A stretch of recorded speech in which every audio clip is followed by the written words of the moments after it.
Welcome to Our Girl Relationships. We talk about the problems people face in their day to day lives. Let's start with the video. So, I'm a 50 going on 51-year-old male who lives alone. My wife, with whom I had a son, left me pretty early in our marriage, and I haven't met anyone after that with whom I'd like to settle down. Although my current life is a great one without any worries of financial or any other kind, my life when I first got married and had a child was way different. I was an alcoholic back then, and I'm not proud of the things I did. Days used to pass by without me realizing, and I couldn't hold a job for anything. But after my wife left me and took away our son, I was really alone for the first time.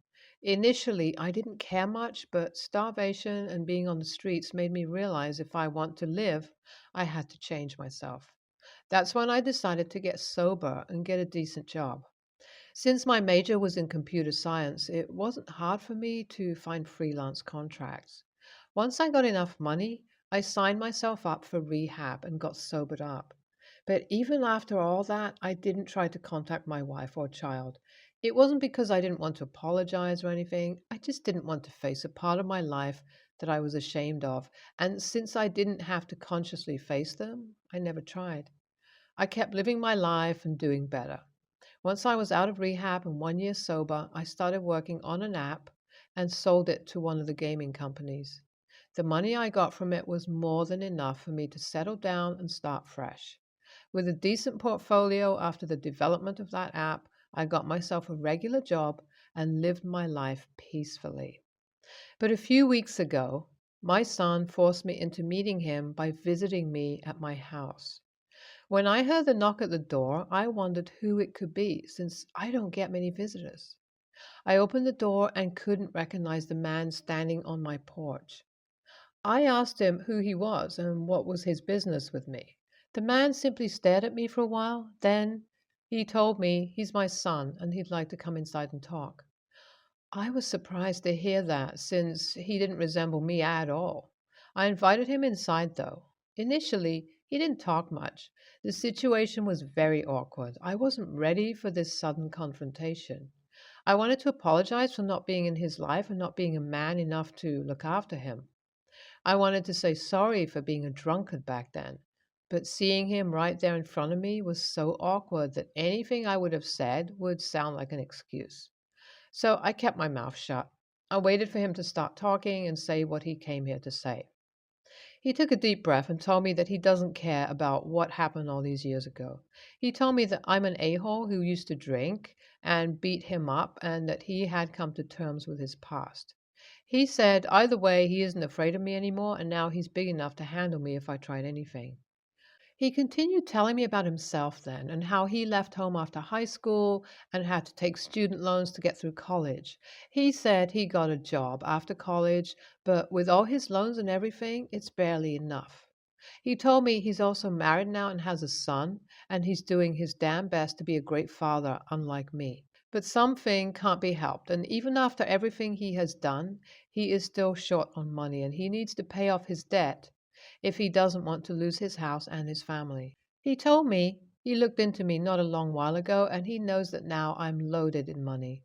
He said he was never planning to come here, but desperate times call for desperate measures. He then told me that as his father, the least I could do is pay off his student loans since I didn't even bother to pay child support. For treating him like crap all these years ago, I can make up for it by clearing his debt, and if I don't feel like doing that, he'll actually make sure that I'm dead to him for real. I didn't expect to be threatened by him. Sure, I was already feeling guilty, of course, now I had money to help him out, but to meet him out of the blue and be threatened by him, that rubbed me off the wrong way. I would have believed it if I was the one to raise him, but I knew his mother, and she'd never raise a child that goes around threatening people. I needed to know the truth, but I also knew he wasn't going to tell me anything more. So I quietly agreed to give him money and waited for him to leave. Then I made some calls and looked him up online.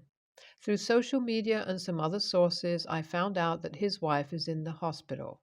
I called the hospital and asked them about the bills pending on a certain patient. Turns out his wife has been sick for a long time and is getting treated for years now. I went down to the hospital that day and took care of the pending bills and even made a donation that would take care of future care. Next day, when my son received a call from the hospital about his bills being cleared and his wife finally being ready to receive the treatment, he rushed there. I was with his wife when he came in, and as soon as he saw me, he got angry. He couldn't bear to see his bastard father mix up with his family. He pulled me aside and told me to leave the place at once. He told me that I'm not welcome to be a part of his present, and he'd like me to just be his horrible past that he doesn't have to think about. Then he told the nurse that I'm not allowed to visit his family. I left the hospital after that and hadn't contacted him again. I know what I've done is awful, but it is too much to ask for forgiveness and move on. Is my son's behavior still justified after I helped him out? Am I not entitled to some time where I can explain to him my side of the story? I tried contacting my son again and again after he kicked me out of the hospital. Now that this chapter of my past life was opened, I couldn't just leave it at that. At first, it was really hard to talk to him because he kept ignoring my calls and texts. He wouldn't let me go anywhere near his family and even threatened to get a restraining order if I didn't quit harassing him. But I couldn't give up, and finally he agreed to listen to me. I told him that we could meet at my place, but he refused, saying that he doesn't want to set foot in my house ever again. He told me he would much rather meet at a public place where having people around would give him some sanity and control to hear me out. Whatever his reason was, I was just glad to be able to talk to him, and so we agreed to meet at a cafe. I'll go meet him tomorrow and then update what happened. I finally met my son, was able to talk to him. I wrote in my original post about my past and how my relationship with my son wasn't exactly something I was proud of. So when I met him yesterday, the first thing I did was apologize to him. I told him how sorry I was for how I behaved in the past. I didn't want to make any excuses nor blame the school for my behavior, but I did want him to know that once his mother left me and took him with her, I felt the worst I had ever felt in my life. The hurt was the motivation for me to quit alcohol, and once I did manage to get sober, all I thought about was him and his mother. But I still didn't have anything to give to them, and it took me a while to become the man that he could call his father without being embarrassed. I told him about how once I did manage to be a responsible adult, I was too guilt ridden and was too cowardly to face him since a lot of time had passed. I kept tabs on him through social media and watched him grow up into a fine young man in all those pictures. But every time I would see his face, I would convince myself that he's better off without me and there's no place for me in his life. I told him that I justified my own cowardly behavior and never tried to reach out to him, but I really mean it when I say I felt pathetic and sorry every single day for leaving a child behind. I realize that I have no right to ask for his forgiveness, but I still want to apologize if it's possible at all.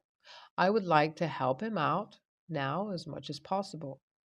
There's no way for me to fix my past mistakes or change the father he didn't have, but I am a responsible man now, and I would really like to be a part of his family and, if possible, a part of his kid's life.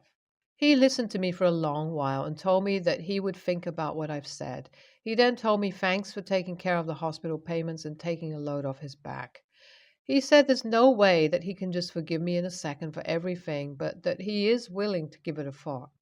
And he also promised that if his wife is okay with it, he'd let me meet his kids. But he warned me not to get my hopes up because there is still a lot of bad blood between us, and he's not sure that even time could fix all of that. I was just glad that he was at least talking to me without screaming. Soon after that, we both left the restaurant, and I gave him my number and asked him to contact me for anything he needs. I'll be happy to help him out. I know what I did was really unforgivable, and my relationship with my son is not something that can be fixed that easily, but you can't blame a man for hoping. YTA, there's no amount of words of penance in the world that could make up for a man who let alcohol ruin his son's life. It's one thing to have a problem and be an addict, but it's another thing to be an alcoholic and beat up your family. YTA, you brought that son of yours into this world and you should have been responsible for his growth and well being. You failed to do the bare minimum, and yet now you're complaining about him being mad at you? I think there's no bigger a hole than you. I'm currently on holiday with my father, stepmom, three brothers, and my 6-year-old daughter. My youngest brother is 8, the others are adults. I'm a single mom and we live quite far away from them, so we don't see them that often. I wouldn't say I have a particular parent style, as it's just me and her. I'd say it's possibly a mix between gentle and child led. But I'm a young mom. She was born when I was 17. And so the only friends of mine who have kids are babies, so I don't really have much to compare with. I'm aware I could possibly be too relaxed with her in comparison to other parents, but she's a very well behaved, kind, and confident kid, so I'd like to think whatever I'm doing is working. But like I said, I don't have much to compare it to, so I could be wrong. In comparison to my father and stepmom's parenting, it appears very relaxed. I give my daughter the choice on what she wants to do every day, using when she's in the kids' club to do what I want to do. I let her choose her meals from the buffet, though insist on at least a certain amount of salad. And as we're on holiday, I've increased her bedtime by an hour so she can go to the kids' disco every evening. I thought all of this was pretty reasonable, but my dad and stepmom asked me to change my rules on the morning of day 3 of the holiday. Their reasoning for this is that their son is jealous that he couldn't have pizza for dinner, doesn't get to go to the disco in the evening, and didn't get to go to the beach because they wanted to go to the markets. I told them that he's always welcome to come to do what me and my daughter are doing if they want to enjoy the holiday and do different, less child oriented things, and they said this wasn't the point. I outright refused to change the boundaries and choices I've outlined for my daughter, and I told them that it didn't feel fair to me to start limiting my daughter's holiday when she's had no problems herself so far. It felt a little like punishing her for no reason. They got really upset and said I was being unfair to my brother as he was upset. I apologized and told them I regretted not having the thought to discuss things like this before, but told them I wasn't going to change my daughter's days. They were obviously angry, but walked away and texted to say they were going to start sitting at separate tables for meals and are also obviously avoiding us throughout the day. One of my brothers has sided with me and hangs out with us, and the other with them. They both want the other to apologize so we can start hanging out all together. Though I want this, I really don't want to start limiting my daughter's freedom.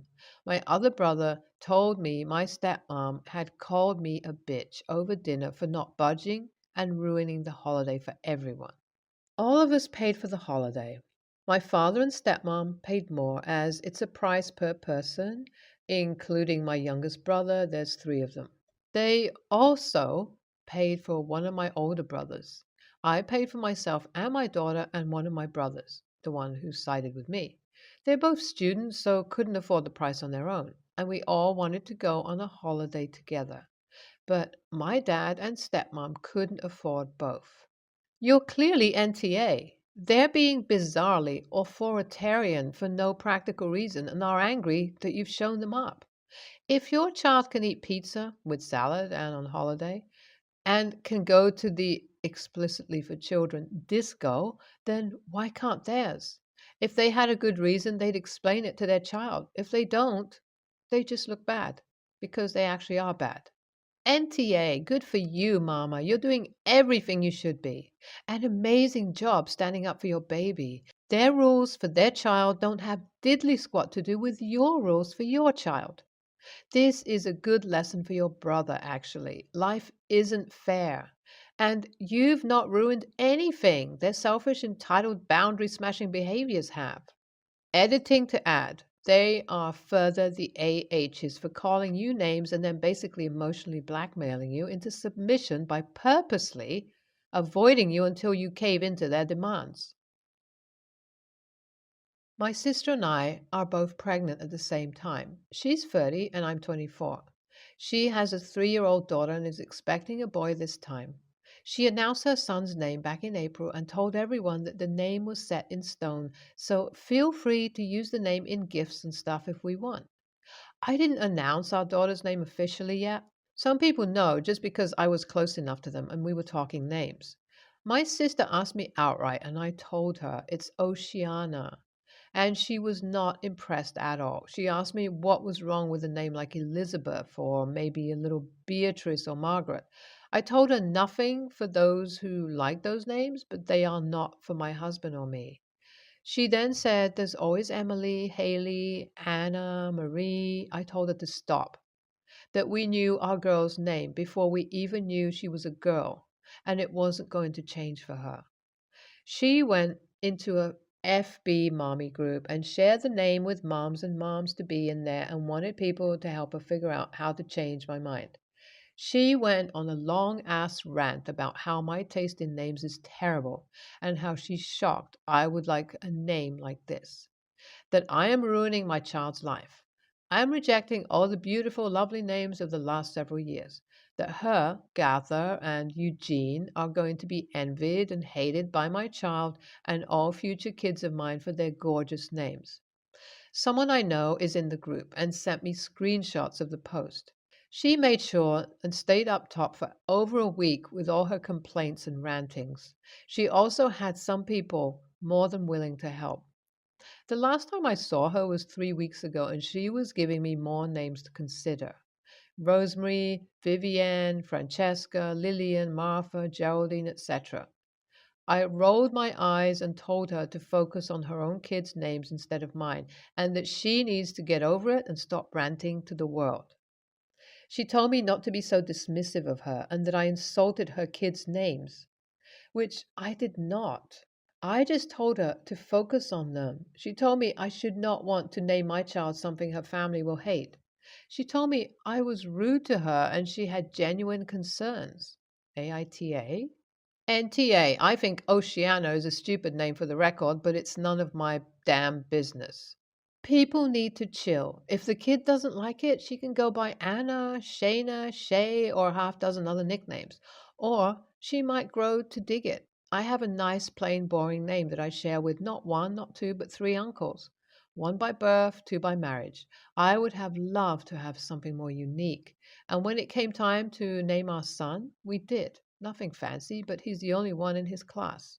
All this is to say there is more in heaven and earth than is dreamt of in your sister's philosophy. There are countless names, and the only way to normalize names is to meet people who have them. Sadly, it's going to be her doing the bullying of Oceana, thus making her prediction true. You should keep your kid away from her. NTA. NTA, it's not like you're calling your daughter Caligula or MILF, two kids I actually know. Oceana is unusual but not awful or offensive. If she doesn't like it, then your daughter could choose to go by Anna, which isn't short for anything, so no one will think to ask. Your sister needs to butt out.